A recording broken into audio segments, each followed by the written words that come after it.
is a great opportunity to introduce the topic for today. This future perspective, be it optimistic or pessimistic or uncertain, it makes us question what is our destiny.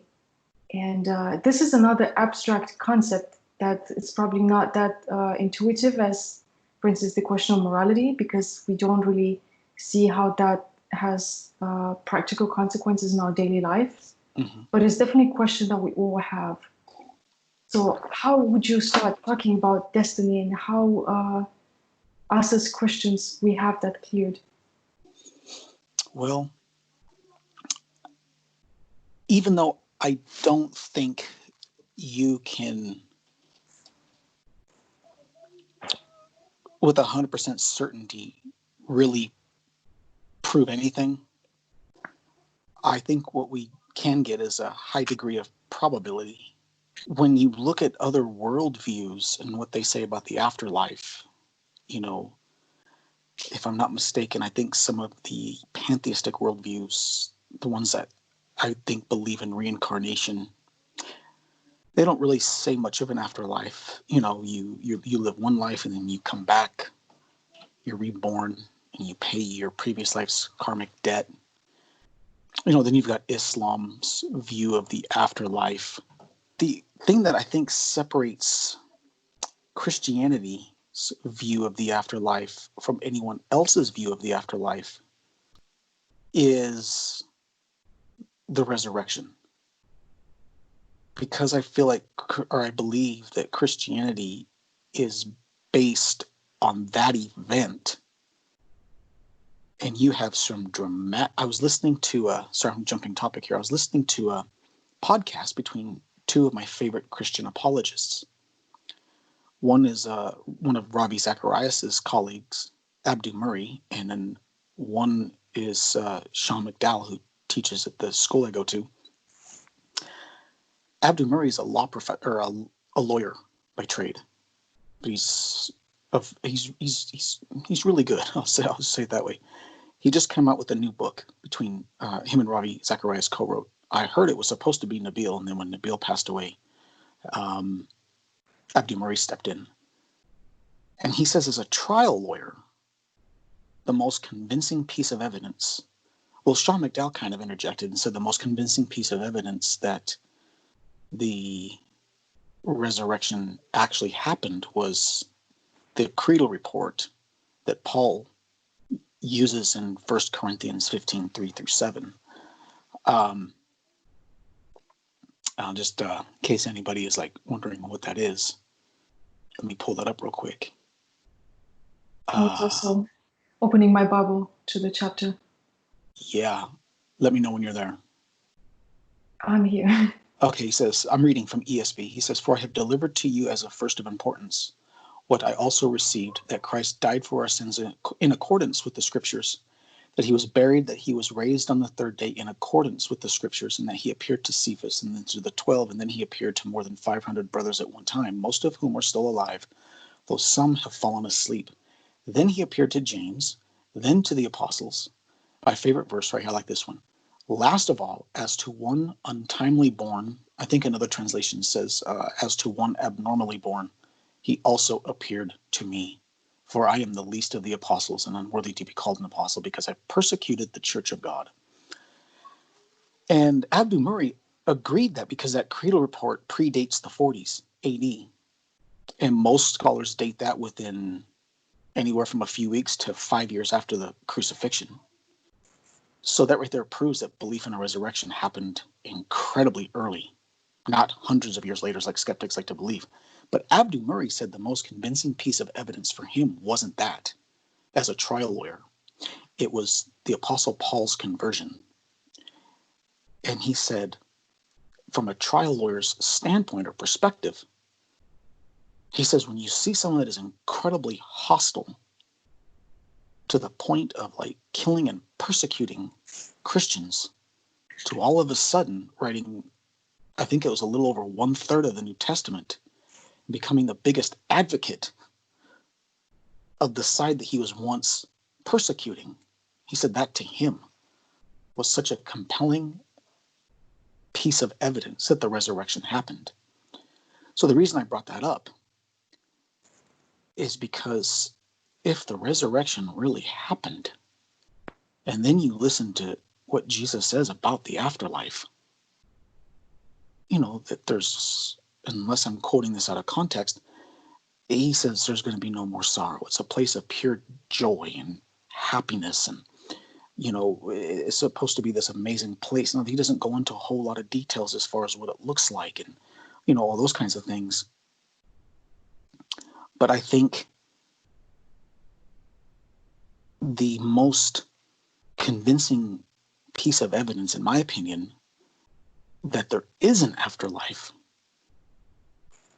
is Jesus's resurrection, and then how his resurrection even further validates the things he says about heaven. Because if you look at, like, let's say Hinduism, they say that we're reincarnated. There's no evidence of that. There's absolutely no proof of that. You listen to what Islam says about, if you live, I guess, with accordance to the teachings of Islam and all that stuff, and the 10 virgins or the virgin wives that you'll have and all this. So there's no evidence of that. I mean, it's just what the Quran says. And people can say, well, there's no evidence that the afterlife in the Bible is true because there's no evidence of it. Well, I would argue against that is well, okay, well, we have some pretty compelling evidence that the resurrection happened. So if the resurrection happened, and according to Abdu Murray, Paul's conversion is a pretty compelling piece of evidence that the resurrection happened. So if the resurrection happened, then you look at Jesus's description about heaven, I would say we have a pretty compelling argument that the heaven that is described in the Bible is what we have to look forward to, if that makes sense. It makes perfect sense, and I like that you went straight to the point, because the main question of destiny is there resurrection or there's no resurrection? Because that's the biggest fear that we all have is death, because we see death is an end, but is it the end? And that's the answer to this question is actually the answer to the question of destiny. Are we destined to be here on this earth for as long as we live and then die and be nothing? Or die and just be some sort of amorphic form of substance that integrate into the universe? Because we have so many religions. The New Age trend kind of explains the afterlife as being some form of energy in the end. Mm-hmm. Or, as you said, all the other explanations from other religions. And Christianity stands out by having concrete explanation. This is not the end. You are made for something more. You are created in the image of God, and you will be resurrected if you believe in Christ, the Son of God. And then the resurrection, as you said, I've read, I think it was in Lee Strobel's book. I remember that quote, that is one of the most documented events in history, the resurrection of Christ. Yeah. Together with the crucifixion of Christ, because all the great historians of the time from the three main worlds, the Judaic, the Greek, and the Roman world, they wrote about it. So I have this quote from C.S. Lewis from Mere Christianity, because I find it really beautiful and really fitting to our discussion. If I find in myself desires which nothing in this world can satisfy, the only logical explanation is that I was made for another world. So just the mere fact that we always crave for something more, we can't even put our finger on what it is. But every time we are happy, we always have this reminiscence of sadness, because we know this happiness is not lasting. Mm-hmm. And no matter how happy we are, we know that we can have a lot more happiness. And just the fact that we don't want to die, we don't find it natural, we obviously want to live forever. Mm-hmm. It's just a good argument, a rational argument, to ask ourselves the question about the afterlife. This is something that we should obviously assume just because we have these thoughts. They didn't come out of nowhere. I would agree. I remember listening to a story Ravi Zacharias was telling about Elvis Presley. I can't remember the exact details, but I believe the story was told by a brother-in-law or a brother, somebody that was close to Elvis. And he said, with all of the fame and money and women that he had at his disposal, he said, the one telling the story, wasn't I mean, Ravi was telling the story, but the one that was writing the story about Elvis said that Elvis was an incredibly lonely person. And he said when he wasn't like on tour or singing or, whatever, he said most of the time Elvis would just sit at his piano playing gospel music. And then the morning that they found him dead in his bathroom, I've been in Elvis's house. I saw the bathroom where they found him. It's in Memphis, Tennessee. They found a Bible and a book on the Shroud of Turin underneath him. So I think that says a lot about what our soul truly desires. And is if you look when you're young, the things that satisfy you. Doesn't take much. When you're a kid, and then as you're in your teenage years, it takes a little bit more, but still not much. Then you hit like 20s and 30s. It takes a little bit more to satisfy you, like maybe marriage, a family, a house, a car, a career. But as you start getting older, it takes more and more and more to satisfy your soul. And it gets to a point where nothing on this earth seems to be big enough to fill whatever it is that you're longing for. That is so true. And I think if you ask people, mature people or people in their late years, you hear this so often that the one thing people regret most before they die is that they didn't invest enough time in relationships. They never say, I wish I would have worked more. I wish I would have made a greater career. They always regret the relationships. And we see, because the question of destiny, I think it's also intertwined with the question of meaning. Mm-hmm. And we find a lot more meaning in relationships than in anything else. However, on this earth, we know that relationships are flawed. They're not perfect. We always want more, and we always want to be better understood and better loved by the other person, and also to give more. And we see the limitations within us, and we know that we're made to relate. So if we have this craving, that means that we have a craving with something much higher and perfect, another person that we can relate to, and that is God. And that's exactly what Christianity offers, a relationship with our Creator, who is a person, who is a triune God. And it's perfect because we can, after we end this this conversation, we're going to start filming a new episode on the Trinity. And I think it's just a really great leeway into that topic. I agree. I totally agree. Yeah. So, I mean,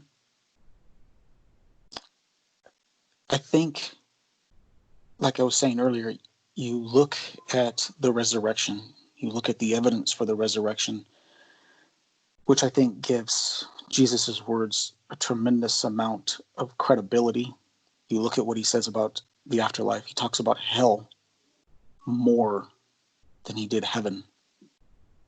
But when you look at what he said about the afterlife, it makes it, to me, the most reasonable worldview to believe in as far as, anything is concerned, but especially an afterlife. That there is, a place that we go after here where, you look at atheism, for example, that's it. Once you take your last breath, that's it. You no longer exist. And which always kind of baffled me about atheism. Life has no meaning or purpose.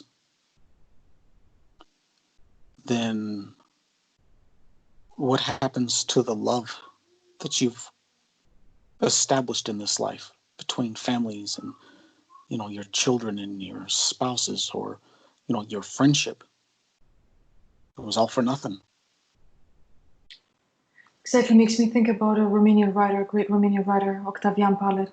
I think he said something like the thing he fears most in life that makes him most sad and depressed about this, that fact that his loved ones will eventually die. And I think if this is not enough, I mean, you can think about yourself.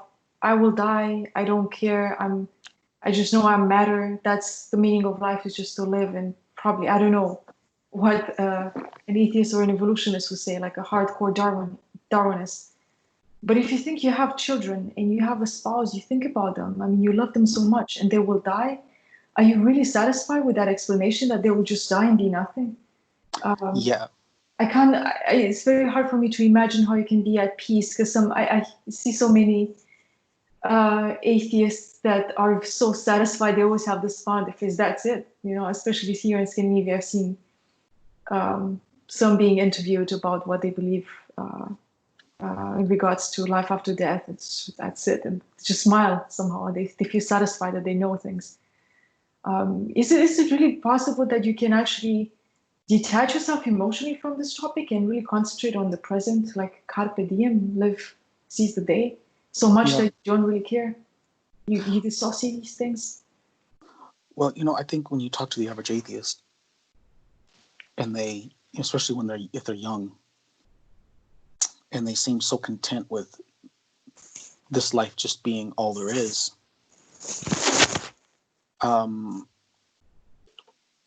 Where I've read a lot of older atheists, I've read about a lot of atheists who are old and on their deathbed, their tune starts to change.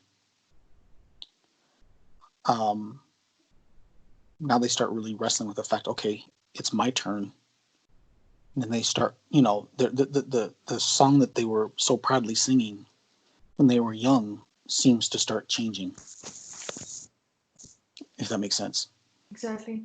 Remember Pastor Richard Wurmbrand. I'm going to try to pronounce it in English because it's Wurmbrand in Romanian. It's a Romanian pastor who founded Voice of the Martyrs. And he suffered 14 years in a communist prison.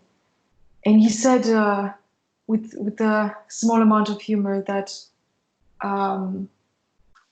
so many atheists that he's seen in prison before dying, they would never call Marx help me, or Darwin help me, or Lenin help me. They would always cry out to God. Almost in every single case, they would just, oh my God, I'm dying.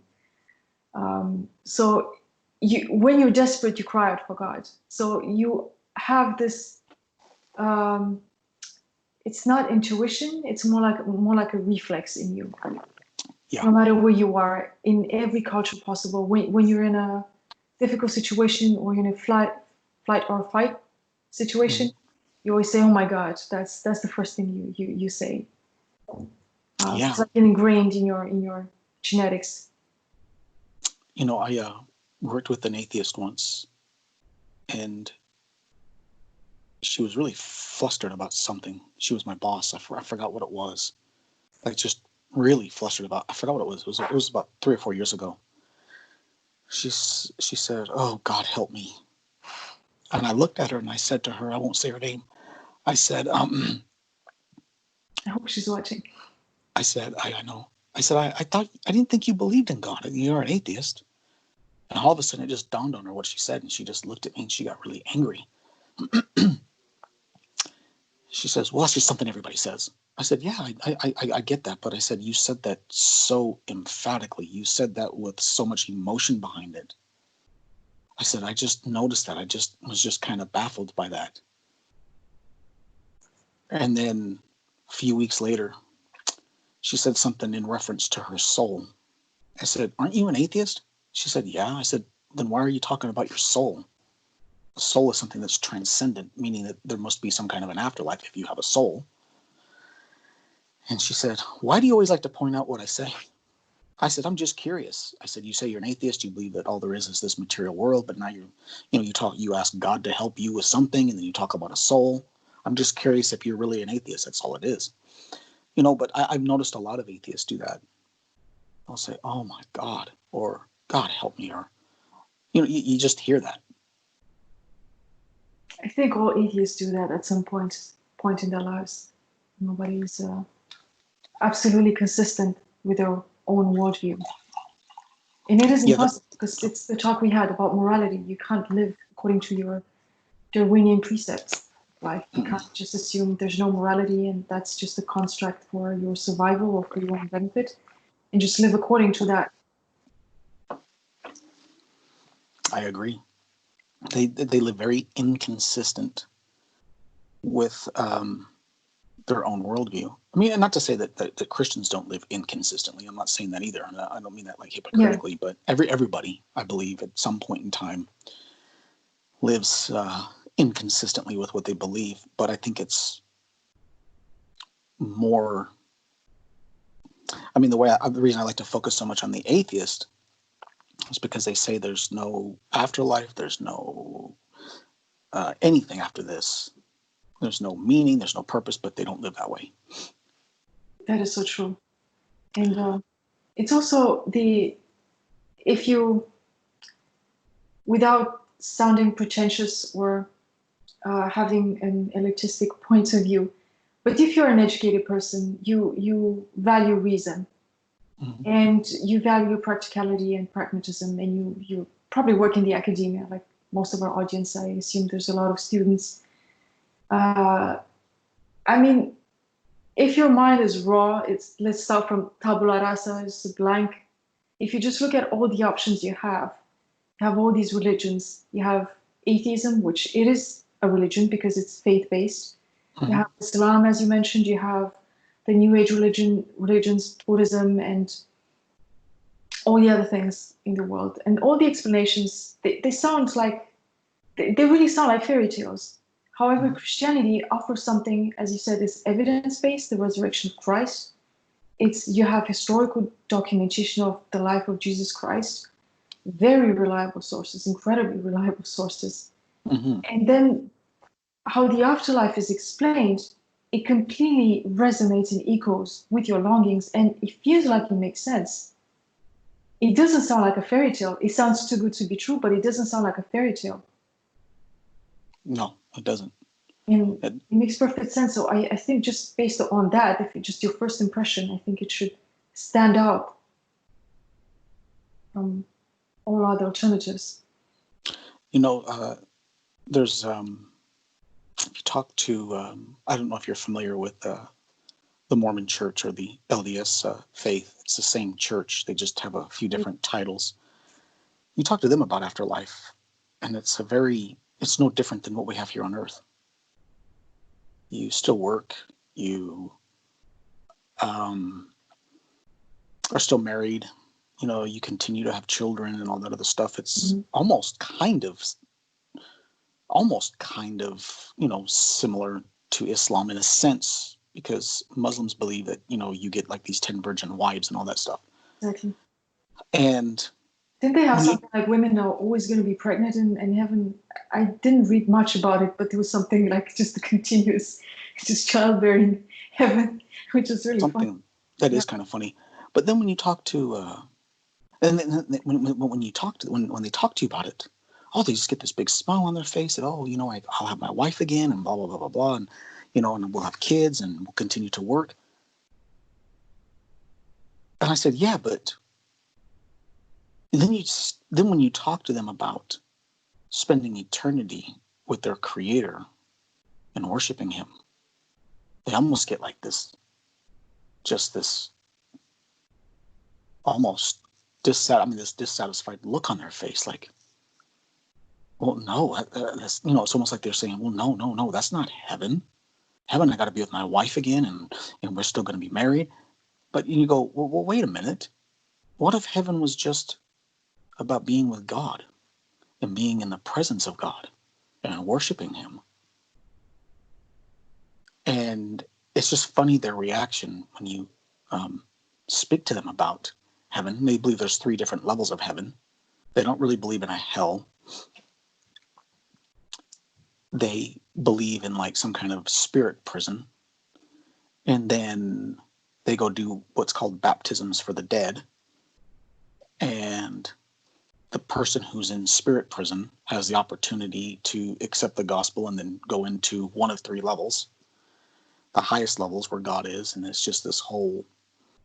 They take what is it? There's a verse in 1 Corinthians. I can't remember if it's chapter 15. That we're not baptized for the dead. They definitely take that one out of context. Mm-hmm. They take that to mean that the Bible is advocating baptisms for the dead, and they don't realize that Paul is just pointing out the inconsistencies Mm-hmm. in the Jewish community.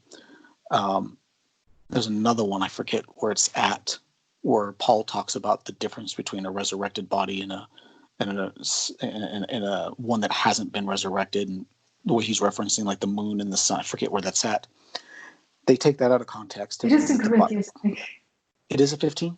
No, I think it is in Corinthians. I can check that out. Yeah, well, they take that out of context to believe that the Bible is promoting 3 different levels of heaven. And I think, the idea of an afterlife has been around for hundreds of thousands of years. But I will always believe that the best, most reasonable explanation of what happens after a person dies is the one that is offered in the Bible. Exactly. And also the Mormon view and other views, they exclude almost completely God from the picture, and it's just like a self-fulfilling thing. Mm-hmm. And Yeah. Christianity says that we are made in the image of God for God in order to relate to God. And obviously, we also have fellowship with the other believers, and we will reunite in heaven. So I think that's the Bible's clear enough that we're going to reunite with everybody. We're going to be one. We're going to be perfected in our unity as a church. The whole church is going to be there. Oh, yeah. But the purpose is to just be united with Christ and all in Christ. It's not like a self-fulfilling heaven, like you continue working and have children and families. It's going to be something much greater than that, much better than that. Because even, as I said, the relationships we have in this life, we always crave for a perfect relationship with our spouses and our children. And I really believe that if we're all saved, we're going to be reunited in heaven. We're going to have the perfect relationship because we're going to be perfected in Christ. And that's, I think, another leeway to the Trinity, because love is perfected when you have 3. 2 that love each other and a witness that rejoices in the love of the 2, and all 3 there. I think it's in Proverbs, like a rope. I can't translate. I know it in Romanian actually. The rope that never breaks. That is 3 threads. I wish I could quote it in English directly. I mean, I think we'll still have our personalities intact. The things that make us uniquely us, but better. I've often envisioned heaven to be just this big feast, almost kind of like the Last Supper, but instead of it being, the Last Supper, it's a happy feast. That's not to say that we might not have a dwelling. I mean, who knows? All I know is it's got to be amazing. That is true.